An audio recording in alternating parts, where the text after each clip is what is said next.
everyone. Welcome back to Bits and Bytes. Obviously, as of now, with the current circumstances, we have moved to a audio recording podcast style. So unfortunately, that means that we won't be doing any crazy food challenges for our guests. But we do have a guest today. His name is Michael Cheng. CEO and co-founder of Lumen5. Michael, if you want to give maybe a quick introduction to yourself. Yeah, thank you so much for having me. Happy to talk a bit more about Lumen5.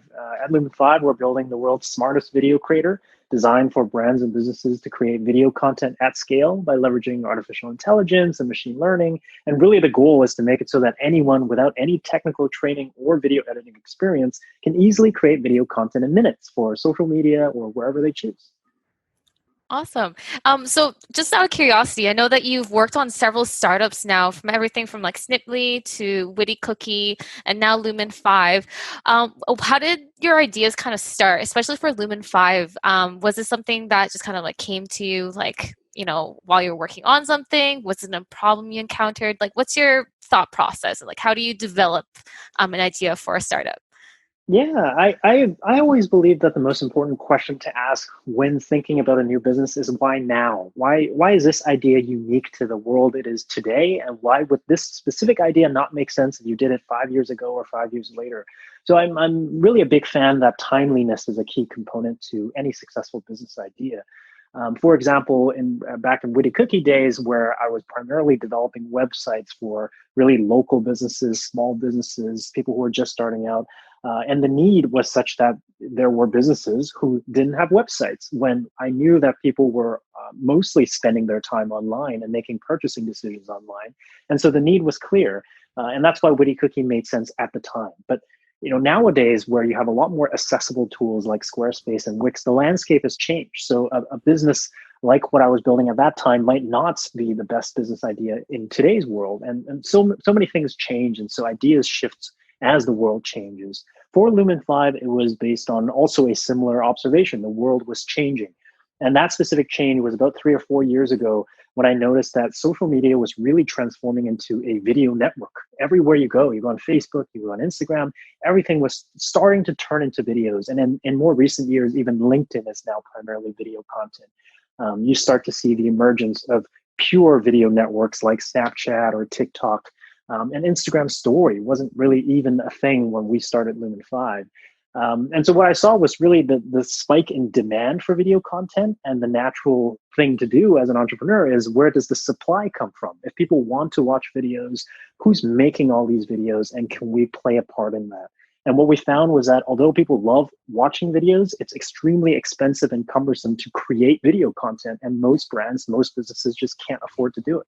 And that's where we kind of intervened and developed a technology platform that allows businesses to be able to create video content to fulfill the needs of the consumers.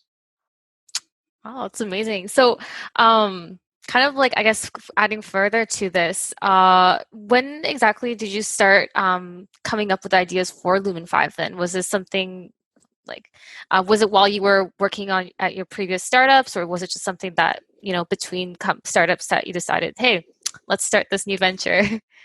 Yeah, I've always believed in the kind of idea that the Eureka moment is never a single moment. It's just the point in time when everything clicked together. So although we came up with the idea for Lumen5 about 3.5 years ago and began building it 3.5 years ago, I think the actual roots of the ideas and the observations really were years before that. It's every single time I launch Facebook, every single time I launch Twitter, every article I read about the landscape and social media and digital marketing. And those were all just connecting signals that up until 3.5 years ago didn't really make a lot of sense. And when it clicked that there's an opportunity, that's when we began building a solution for it. And the first version was very simple. We just wanted to create a simple user experience. We saw that video editing tools like Adobe After Effects or Adobe Premiere were very complicated.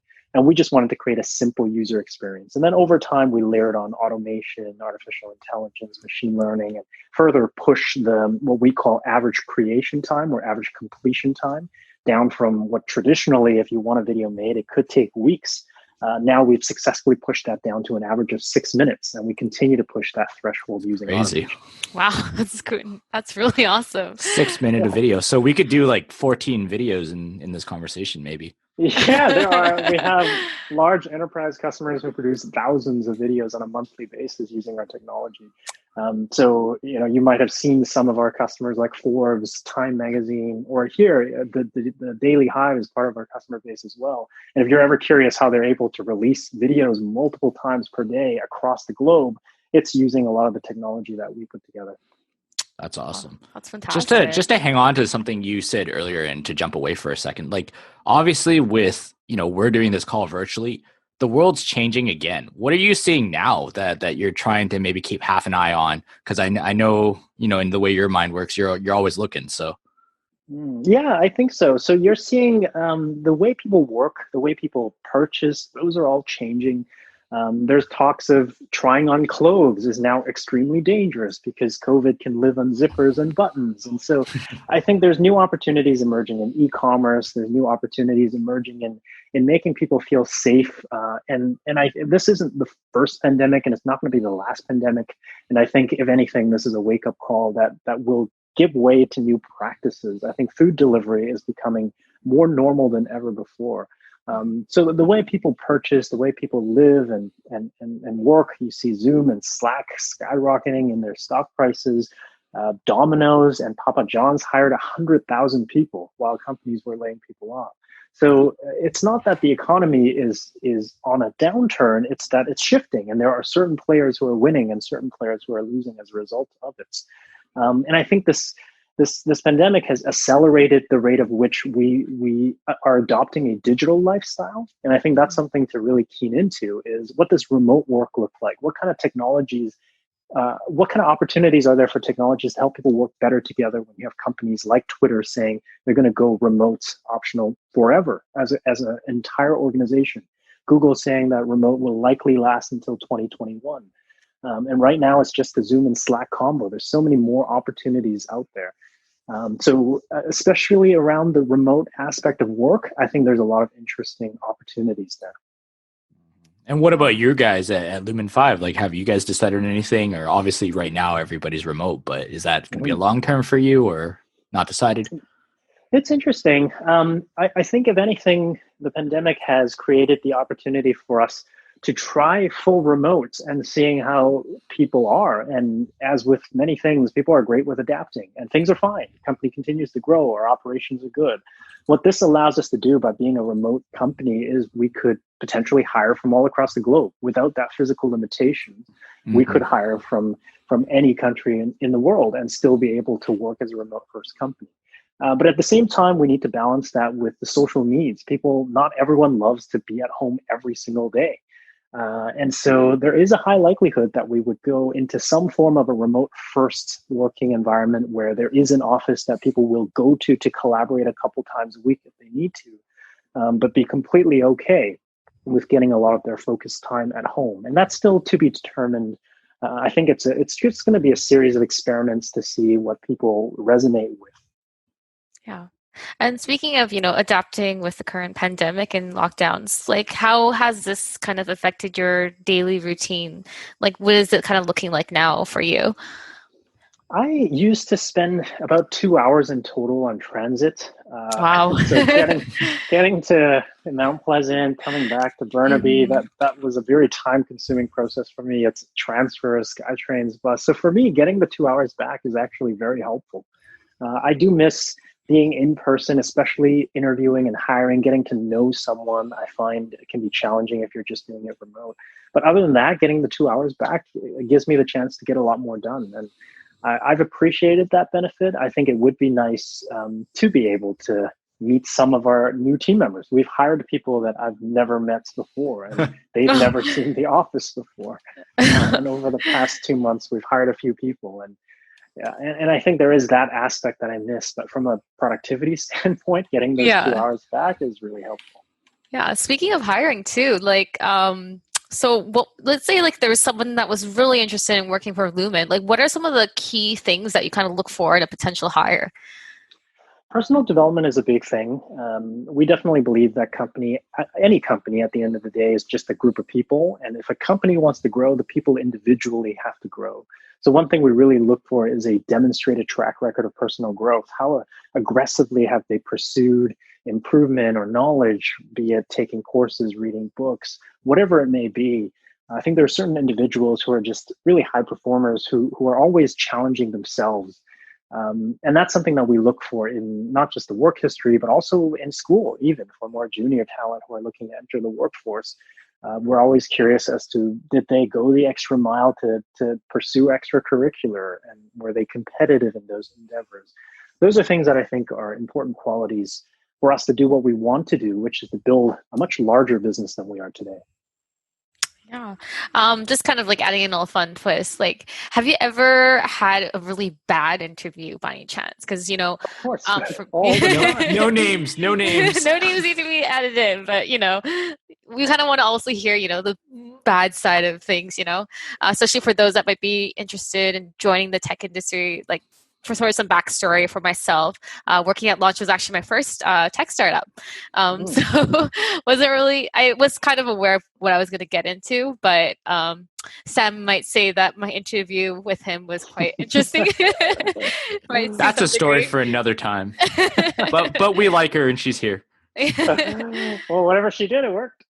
Yep.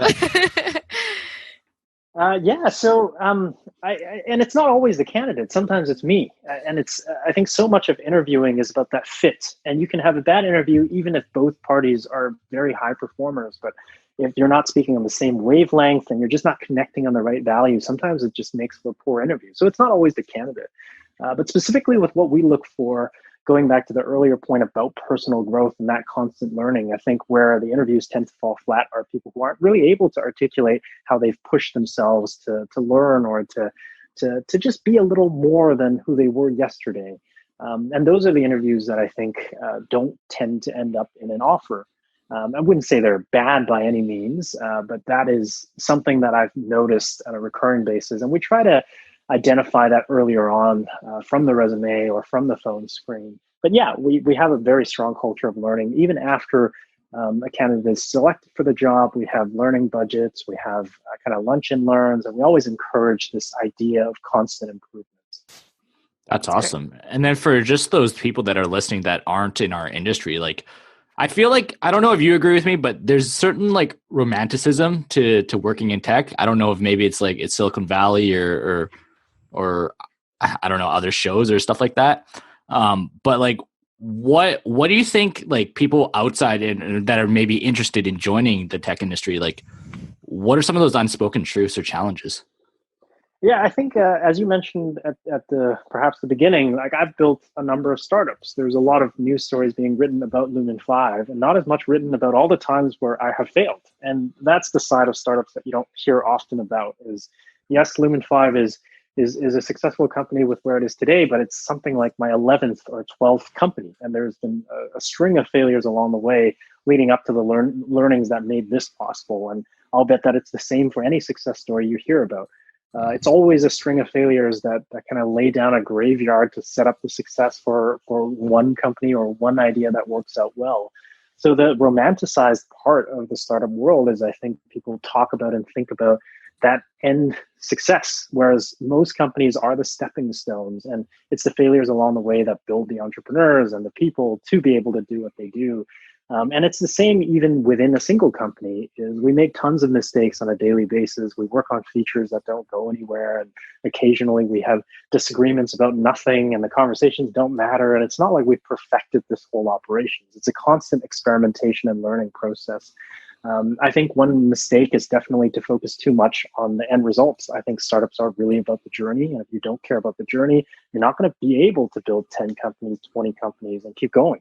And I do it because I love the journey, and it doesn't matter how many times I failed, as long as I'm learning from every mistake that I made. And I think that's the same, regardless of whether you're a CEO or a junior developer who's just entering the tech world for the first time. And the journey is what makes the path worthwhile. Do you think that failure gets easier? I don't know if easier is the right way to put it. I think it's, for me, failure is fun. If I'm not failing, then I'm not being challenged. If I'm not being challenged, then I'm more or less wasting my time. If anything, failure is an indication that I'm spending my time on the right things, that there's a right level of challenge that I feel like I'm being pushed to overcome. And so I don't think it ever gets easier. I don't think you want failure to get easier. You want it to remain at that perfect level of flow where you're just adequately challenged and energized to overcome those failures. Makes a lot of sense. I think that's how Gene and I feel when we play video games. Just wait until the release of Valorant. Yeah. Speaking of journeys too, I just wanted to ask, like, I feel like, from reading a lot about you, you've started your entrepreneurial journey quite for some time now. Like, what kind of sparked that passion or like interest to kind of get you down that road? Like, was it just something that you've had since, you were a kid, you just wanted to experiment with things, you were building stuff up, and it just eventually kind of turn into more of like a tech entrepreneurial journey, or was it some specific event?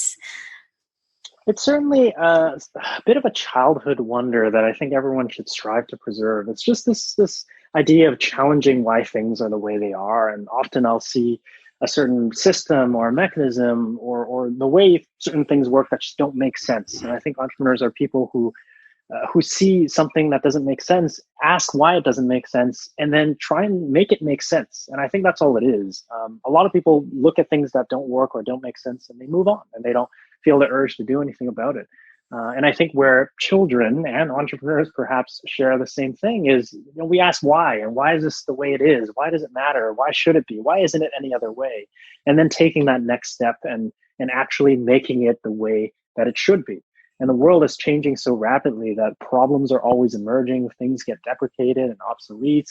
And that's the role of the entrepreneur, is to bring that childhood wonder into every problem, really keep asking why 1,000 times until you get to the bottom of whether or not this thing makes sense. And if it doesn't make sense, then make it make sense through a business, through a project, through a piece of technology, whatever that may be.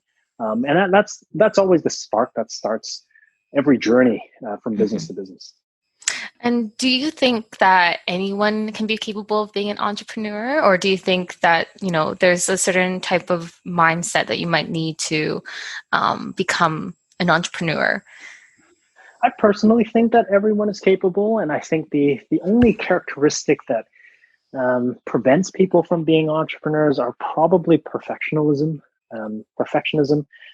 And I think it's because if you strive for perfect, you'll just never end up launching anything. You'll never end up taking that first step. I think the very essence of being an entrepreneur is to be comfortable launching or building something that's incredibly embarrassing, that almost delivers no value.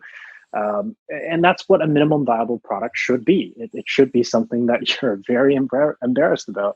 But when you put something out there, you gather insights, you learn from it. People are not going to like your first version, but they'll tell you why they don't like it. And that gives you your next step and your next step and your next step. And it's always one foot in front of the other. So I think that's really all it is. If you are a bit of a perfectionist, that's the thing that's going to hold you back from taking that critical first step. Yeah. What kind of advice would you have for those that are, looking to start their first startup, or those that maybe have been in the game for a while but find themselves kind of struggling to keep that motivation or passion going? Like, do you have any words for them maybe? For those that are listening? I think it really helps to find something that you actually care about.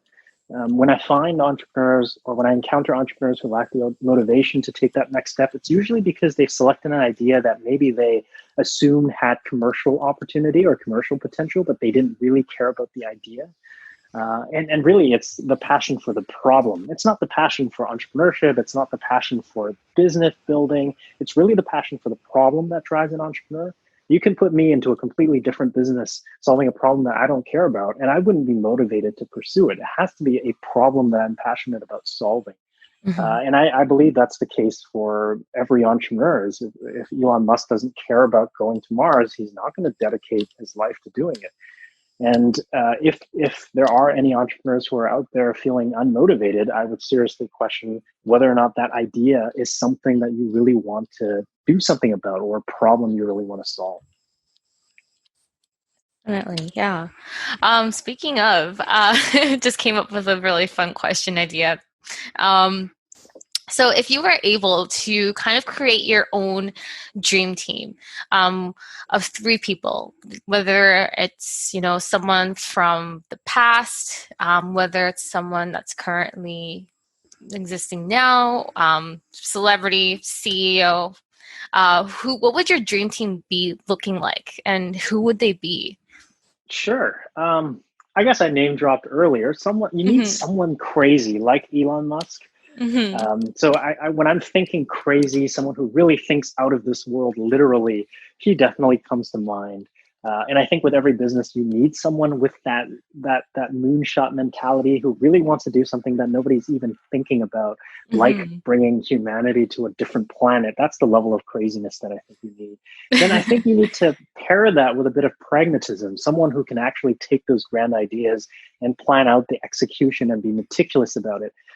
I think with something like that brings to mind someone like Bill Gates. If you've watched his documentary, you can kind of tell that he's that meticulous type. He's not quite as crazy as someone like Musk, but he's meticulous enough to be able to execute that. If they were to work together, I think Gates could actually balance Musk in many ways from that perspective. And then I think the third person you need, Gates and Musk are both technologists and execution oriented, but you need someone with a lot of charisma to bring people together, to bring, whether it's investors or customers and just the people.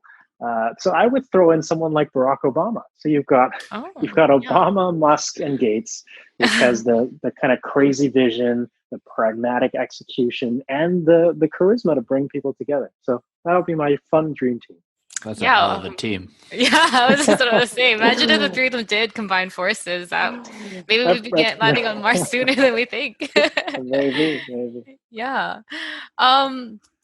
So I guess some of the other questions we want to kind of touch base on is like, first off, like, congratulations on winning the New Ventures BC competition last year. Aside from the cash prizes, what kind of other opportunities and kind of benefits did you get from receiving this recognition? I think it's helpful to put Lumen5 on the map.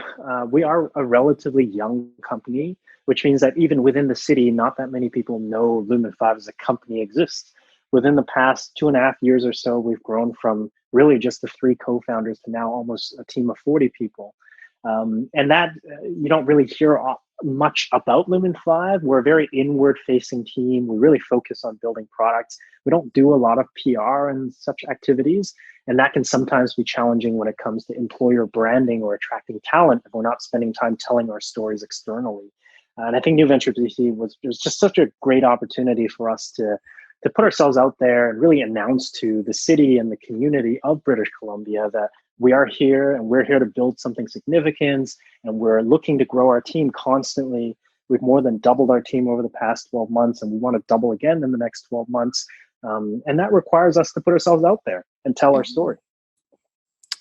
And so maybe, for the listeners that may be interested in applying for this year's New Ventures BC competition, like, do you have any advice for them? Any tips to help them apply and get themselves ready for that? Absolutely. I go back to what I said earlier, which is that problem that you're solving is so important, not just in your own passion in solving that problem, but is that problem big enough? Is this problem worth $1 billion to solve? And I think the size of the idea is really important when it comes to competitions like New Ventures BC or any kind of conversations with investors. People want to know, what is the Google size vision? What is the Facebook size vision? I think there is a tendency to solve small problems, and that usually is a great starting point. Solving a small problem is easier to execute on, it's easier to make progress on. But when it comes to something like New Ventures BC, I would really challenge any applicants to think critically about, after you've solved this small version of the problem, what are the next steps? What are the larger problems at play? And how is your solution going to impact millions of people or hundreds of millions of people around the world? And definitely challenge yourself on that size and potential of that problem. Do you think it's helpful to join competitions like New Ventures BC, even with, quote unquote, you feel you're not ready yet, or maybe you're pre-product or just MVP or whatever? Absolutely. I think it goes back to my earlier comment about being a perfectionist. Is you're never going to enter any competition if you're always waiting for this perfect business or perfect idea. And it's all about putting something out there, getting it torn apart, getting feedback. And the judges are not there to make fun of you or insult you. They're there to give you feedback and tell you what you need to work on, what you need to think about. It's always a learning opportunity. Mm-hmm. Awesome. Well, yeah, that was like fantastic. That was so much information. And I think a lot of our listeners will definitely see a lot of insight from everything that you've talked to us about. I guess my final question for you is like, for those that, were hesitant about kind of stepping in and beginning this entrepreneurial journey, like, do you have any words of encouragement for them? I think in the great words of Nike, it's just do it. Just do it. Yeah. And there's so many, and I've certainly gone through that myself, which is there's so many considerations. What are you giving up? What are people going to think of you? How many years are you going to waste doing this one thing? And those are, in my opinion, not the right questions. The right questions is, what is the next step? What is the immediate next step? How do you take that step? And again, one foot in front of the other. And it's always going to be a long journey. It's a marathon for sure, but you have to take that first step, and then the next step, and then the next step. And the famous saying goes, mastering anything takes 10,000 hours. And it's the same thing for something like entrepreneurship. And I've been doing this for over a decade to have a company now that's still nowhere near the size of a Google or a Facebook. And so this kind of craft is like any other craft. It takes time to build. So I would look back, challenge anyone to think about what is a craft that they have actually spent hours honing, whether it's a musical instrument or a skill. Everyone has spent hours honing some craft and got good at something. And really, entrepreneurship is no different. And I think sometimes we can play piano or guitar really well, and then when it comes to entrepreneurship, we just feel like we can't do it. But it's important to think back to how many hours you spent doing those things. And that's just the same thing that you have to do here to hone a new craft. That's awesome. Yeah. So yeah, before we let you go, I think we'd be remiss if we didn't, ask you, like, what are you guys currently looking for? And for all our listeners out there that may be interested, like, what are you hiring for right now? We're currently, and I don't know when you would be listening to this podcast or this episode, but we're currently here in May of 2020, looking for a number of front-end engineers, React, and we have some finance positions that's going to be opening up soon. In the near future, we're going to open up an email marketing position as well. So there's something for everyone, and we're always opening up new positions. We usually hire 3 to 5 people on a monthly basis. And so definitely keep a lookout. All of our job positions are on our website. It's lumen5.com/careers. So whatever background you come from, a fast-growing startup usually needs people of all discipline and departments. Awesome. And then how can people connect with you, or just, follow your ongoings or Lumen5's ongoings? Sure. Yeah. Twitter is definitely a great place. Facebook also welcome that as well. For both of those, my username is Michael HSC. So feel free to tweet at me, send me a DM. If there's anything I can help or words of advice that you want in private, happy to deliver that. Awesome. Amazing. Thank you so much, Michael. So that was Michael Cheng from Lumen5, everyone. We hope that you listened to this episode and found a lot of great value. And thank you, Michael, for taking the time to chat with us for this episode of Bits and Bytes. Thank you for having me. Had a good time.